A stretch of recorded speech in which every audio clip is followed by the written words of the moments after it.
జై తెలంగాణ, జై భారత్. ఇవాళ మన మహిళలందరికీ అత్యంత ముఖ్యమైన రోజు. మహిళా రిజర్వేషన్ బిల్లు మీద పార్లమెంట్లో చర్చ జరుగుతుంది. అదేవిధంగా పార్లమెంటు నియోజకవర్గాల పెంపు విషయంలో కూడా ఈరోజు చర్చ జరగబోతా ఉంది. ఇక్కడ ఏదైతే యూనియన్ గవర్నమెంట్ ఉందో వాళ్ళది చాలా దారుణమైన కుట్ర ఉన్నది.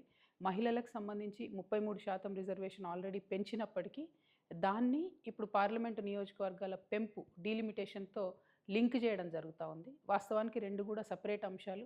వాటిని రెండింటిని కలిపి మహిళల భుజం మీద తుపాకీ పెట్టి ఈ డీలిమిటేషన్ అనేటటువంటి అంశాన్ని కాల్చాలనే ప్రయత్నం కేంద్ర ప్రభుత్వం చేస్తుంది. అయితే కేంద్రం ఇప్పుడు ఏం చెప్తుందంటే అన్ని రాష్ట్రాల్లో కూడా 50% బ్లాంకెట్గా పెంచుతాము, దానివల్ల మీకు నష్టం జరగదని చెప్తుంది. చూడ్డానికి ఉపరితలం మీద మాత్రం కరెక్ట్ అనిపిస్తుంది ఆర్గ్యుమెంట్.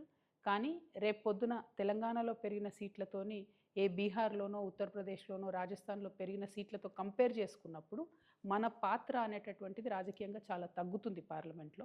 సో మేము యూనియన్ గవర్నమెంట్ని తెలంగాణ జాగృతి నుండి డిమాండ్ చేసేది ఒకటే, ఇప్పుడు 3.13% ఉంది మా తెలంగాణ రిప్రజెంటేషన్ పార్లమెంట్లో. మీరు ఏ రకమైనటువంటి మెథడాలజీ తీసుకొచ్చి కొత్త డీలిమిటేషన్ చేసినా కూడా ఆ 3.13% రిప్రజెంటేషన్ తెలంగాణ తగ్గకుండా ఉంటేనే మాకు ఆమోదయోగ్యం అవుతుంది. లేదంటే మాత్రం తెలంగాణ ప్రజలు రోడ్ల మీదకి వచ్చి మరో తెలంగాణ ఉద్యమం చేయాల్సి వస్తుంది.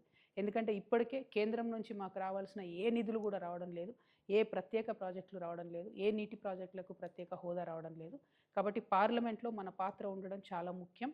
3.13% కన్నా మన సీట్లు తగ్గితే ఈ మాత్రం కూడా మనకు రోల్ ఉండదు. ఇంకొక విషయం, కేంద్ర ప్రభుత్వం దుర్మార్గంగా మహిళా బిల్లును డీలిమిటేషన్కి లింక్ చేస్తుంది. కానీ మహిళా బిల్లు డీలిమిటేషన్ కాదు, మహిళా బిల్లు బీసీ బిల్లును లింక్ చేయాలి. మహిళా కోటాలో బీసీ ఆడబిడ్డలకు కోటా ఉండే విధంగా కేంద్ర ప్రభుత్వం ప్రయత్నం చేయాలని చెప్పి నేను డిమాండ్ చేస్తూ ఉన్నాను. Thank you. జై తెలంగాణ, జై భారత్.